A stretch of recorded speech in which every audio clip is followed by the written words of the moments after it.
تعالوا بقى النهارده انا هعمل لكم كفته بطريقه جميله جدا. تتبيله روعه وصوص رهيب، هيتاكل بالعيش او بالمكرونه او بالرز. لو اول مره بتزوريني انا شيماء ودي صفحتي شيموشن، اتمنى منك ان تاخدي جوله فيها، هتعجبك ان شاء الله. يلا بينا على الوصفه. السلام عليكم. انا كان معايا حله على النار، نزلت فيها بشويه زيت حلوين، ونزلت فيها ببصلتين كبار مقطعهم صغير، هشوحهم حلو لغايه ما ياخدوا معايا اللون الذهبي الجميل ده. هنزل عليهم بمعلقتين سكر، ما تستغربيش السكر هيكرمل البصل ويخليه جميل جدا. هياخد معايا اللون الحلو ده. هقطع نص فلفلايه سبايسي وقرن فلفل بارد، وهنزل عليها بالطماطم، وهنزل عليها بالتوابل بتاعتي، كمون وفلفل اسمر ومكعب ماجي ده اختياري وشويه ملح.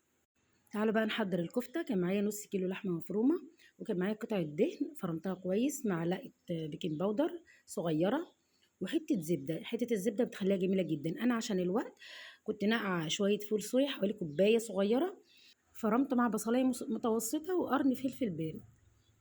هحط كمان معايا هنا معلقه نشا كبيره، دي اللي هتمتص لي اي ميه في الكفته. وهحط كمان بياض بيضايه واحده، بتخلي لي الكفته متماسكه وجميله جدا.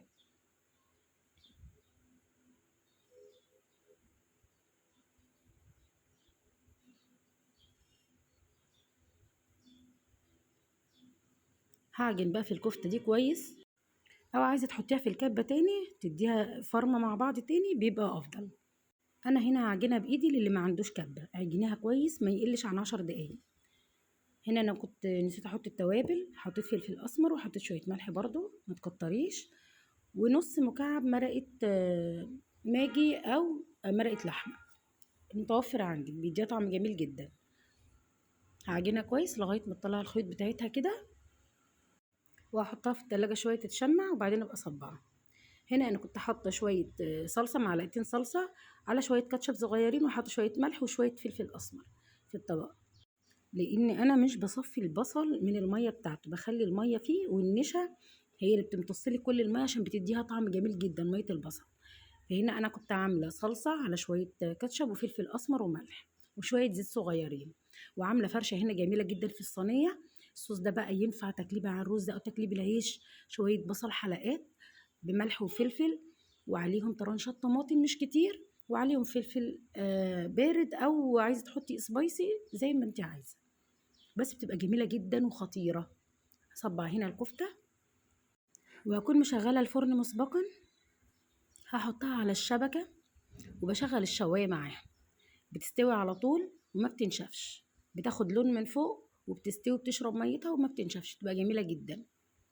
هحط بقيه الصلصه اللي انا كنت عاملاها بالكاتشب على وش الكفته كده، تخليها جميله جدا. صلصه المكرونه كانت اتعملت معايا، جربوا صلصه الطماطم بالطريقه دي هتعجبكم جدا. هنا كانت الكفته اتعملت معايا جميله جميله جميله، ما اقولكوش على طعمها تحفه. عايزه تاكلها بقى بالعيش، عايزه تاكلها مع المكرونه زي ما تحبي، انا عن نفسي بحب اكلها بالعيش. تحطي بقى من التتبيله بتاعتها دي والصوص بتاعها حاجه تحفه تحفه تحفه، اللهم بارك، يعني جميله جدا. اعمليها على طريقتي وقولي لي ايه رايك، هتعجبك ان شاء الله.